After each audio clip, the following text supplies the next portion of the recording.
Hey everyone, Underground Beats here. Today I'm taking you inside my mastering workflow in Ableton Live.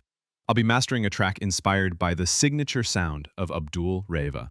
This track comes straight from one of our Ableton Live projects, and if you want to get your hands on this project, I'm inviting you to join our Patreon community, where you'll get access to this and over 70 other Ableton Live templates. Link is in the description. So let's begin by listening to our track.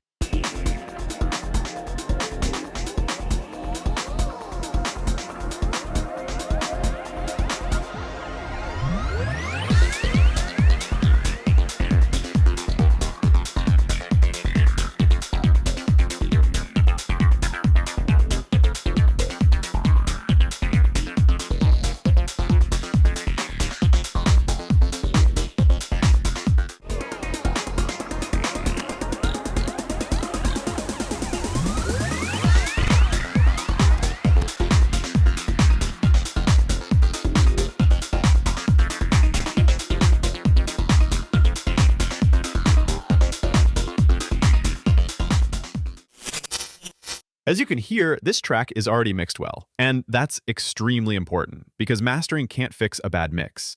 A solid mix is the foundation for a great master. We're peaking at around -6 dB on the master channel, which is perfect. That gives us plenty of headroom to work with during mastering. Now let's find the loudest part in the track and loop it.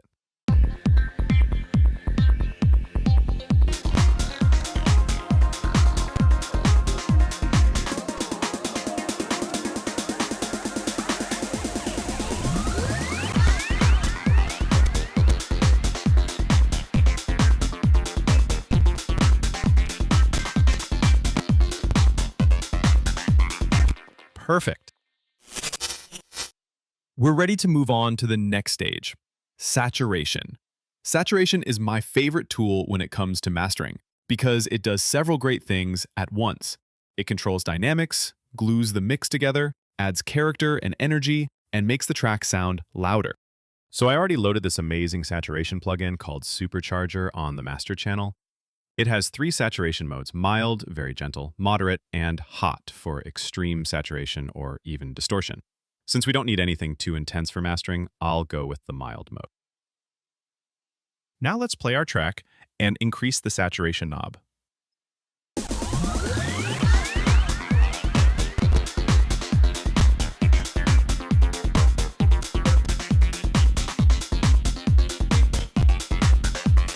Don't go too far. We don't need anything too extreme here. Let's keep it around 20 to 30%.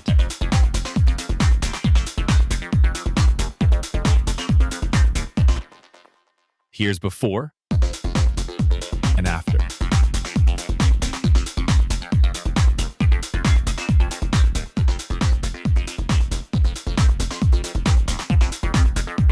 Amazing. I'm going to skip the compressor since we've already applied enough compression with the saturation we used earlier. Now let's move to the character section, which also has 3 modes. Fat boosts the lows, warm gives a dull retro sound, and bright adds clarity and a high-frequency boost. I'll go with bright mode.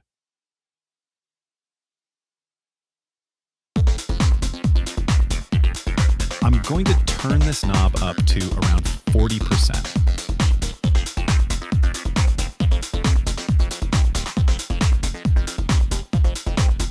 Before and after.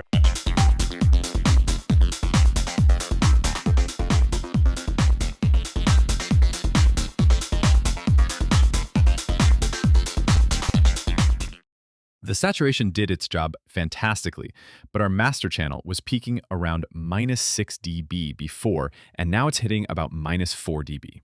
So I'm going to lower the gain knob to bring it back down to the previous level.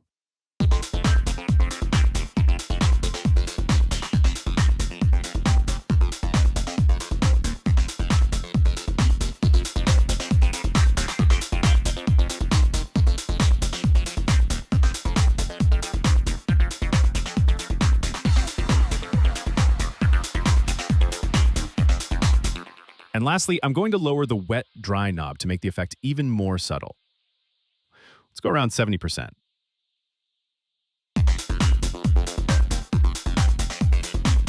Once again, before and after.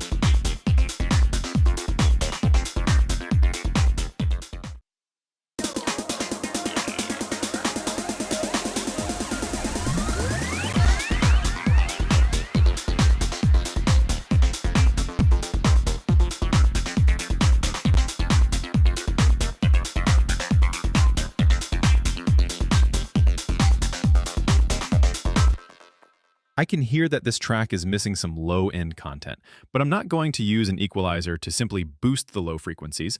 Instead, I'm going to use another type of saturation for this. This is Saturn, another incredible saturation plugin from FabFilter.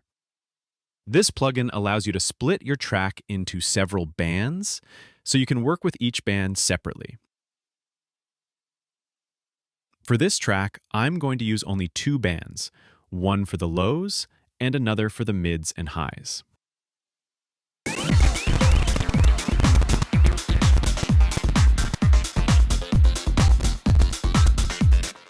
Now, let's solo the low-end band and simply drag it until we can clearly hear all the low frequencies.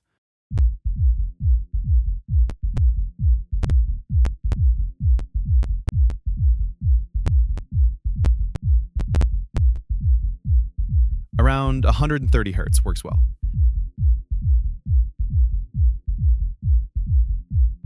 Next thing I'm going to do is use this equalizer. I'm going to boost the lows by up to 3 dB and add a bit to the low mids, about 1 dB.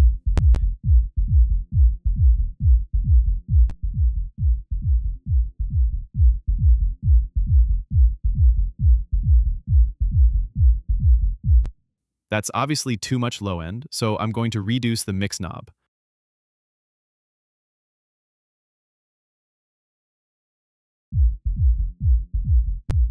Around 40 to 50% works fine.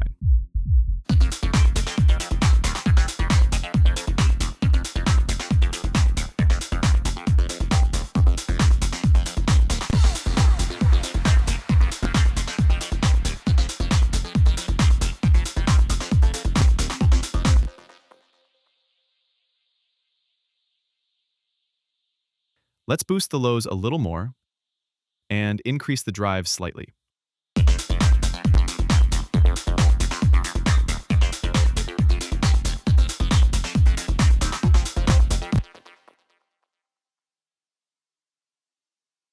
So this is before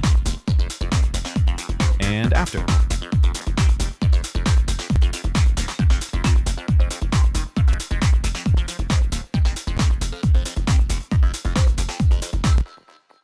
Let's move on to the mids and highs band. Boost the drive and dynamics a little for some extra richness.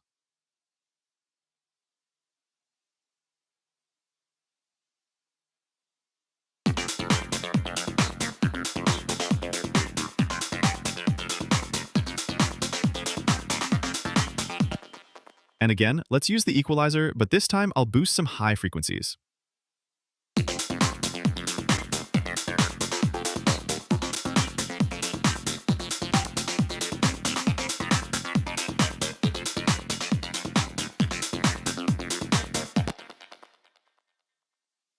Let's set the mix knob of this band to around 50%.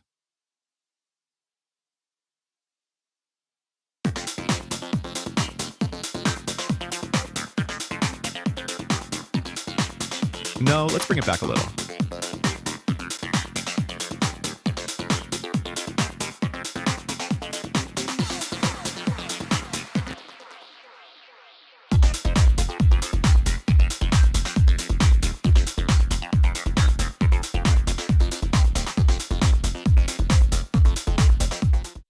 Lastly, we want to keep things subtle, so let's reduce the overall mix knob.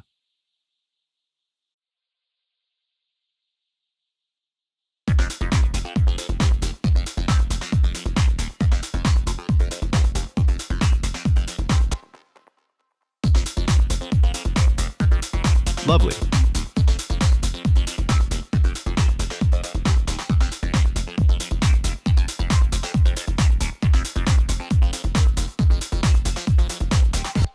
Can you hear how much energy, warmth, and character we're getting from these two plugins? Okay, guys, I'm really happy with the results so far, and we can move on to the next stage of mastering, equalization. So we've got this amazing EQ plugin from FabFilter loaded onto our master chain, and now I'm going to play the track and check for any unwanted frequencies that could cause muddiness or other issues.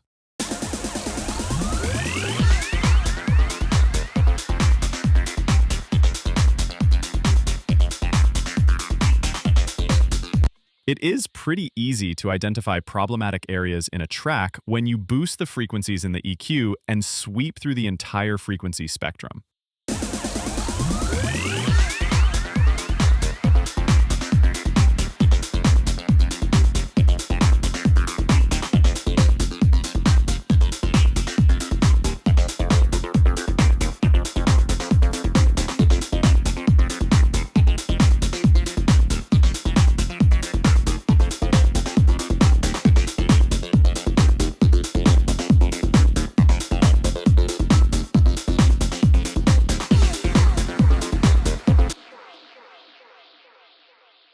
I think I can hear some muddiness in this area, so I'm going to attenuate it very gently.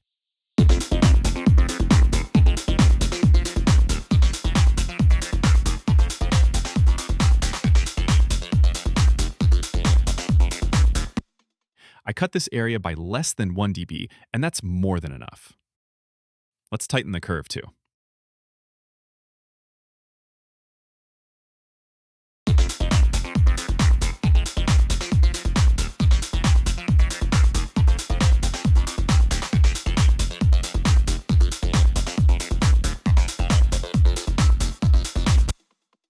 I also want to boost some high frequencies to add clarity and improve translation on smaller speakers, so let's find the area we want to boost.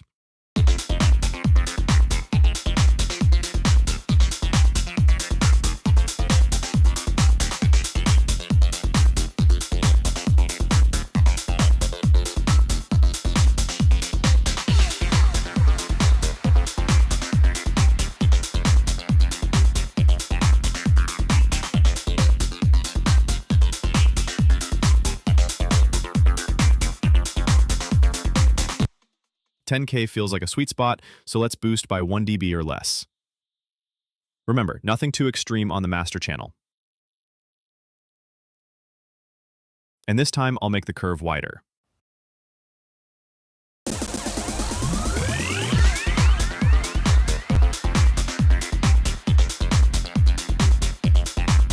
Before, after.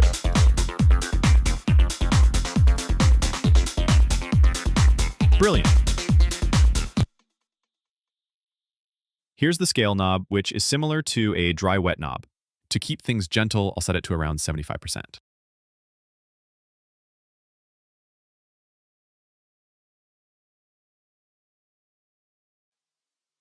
All right, let's bring in another EQ. While the previous tool was more focused on fixing technical issues, this baby from Black Rooster is meant to enhance our mix, as it has a more musical character. This EQ has 5 bands, but we'll focus on the high mids and highs. Let's boost the high mids.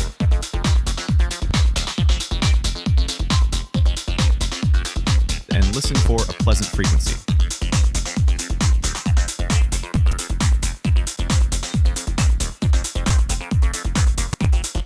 Then set it to around plus 3 dB.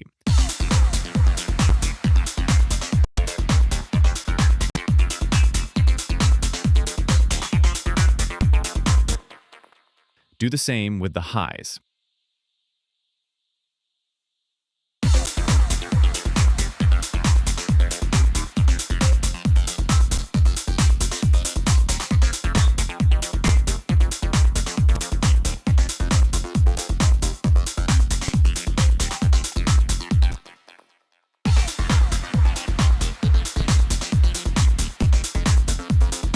After that, lower the output level to balance the gain.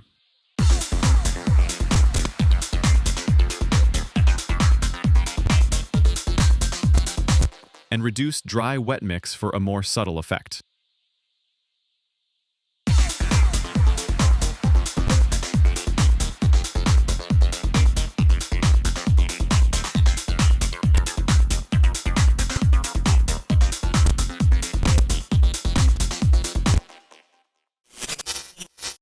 We're now at the final stage of mastering, limiting. As you probably know, limiting is a type of brick wall compression that stops audio from exceeding 0 dB. So here we've got the Pro L limiter from FabFilter. This tool offers several limiting styles, and to be honest, I rarely hear a big difference when switching between them, but I usually go with transparent mode. For the settings, I'll use a fast release and a slower attack. I'll push the look ahead up a little. True peak limiting is turned off. And I'll set the output level to around -0.10 dB. Now, I'm going to play the track and slowly increase the gain until I'm getting just under 1 dB of gain reduction. I'm not trying to squash, I just want to catch those peaks.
Now I'm going to use a second limiter.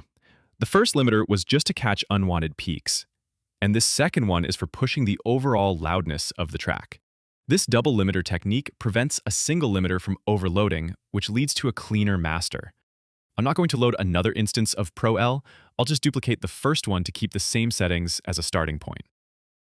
The final limiter is about getting the track louder, but we never want to over-squash it, which can result in loss of dynamics, distortion, and a lifeless sound.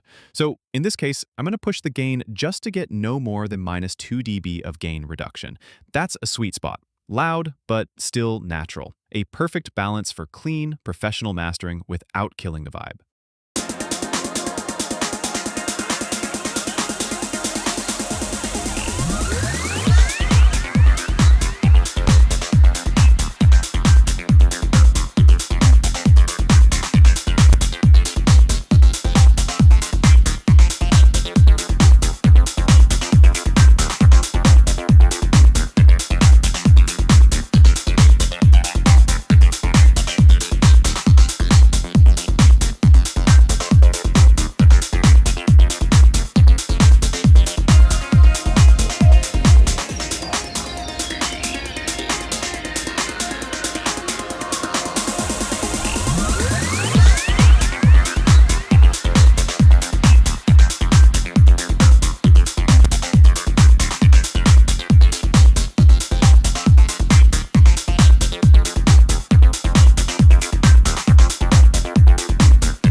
Okay guys, I'm really happy with the result. We achieved a loud, clean master using some simple but effective techniques. If you have any questions, drop them in the comments and I'll get back to you as soon as I can. If you enjoyed the video, hit that like button, subscribe to this channel, and I'm kindly inviting you to join our Patreon community, where you'll get access to professional Ableton Live templates, sample packs, and tutorials to level up your music production. Thanks for watching and happy mastering. Peace.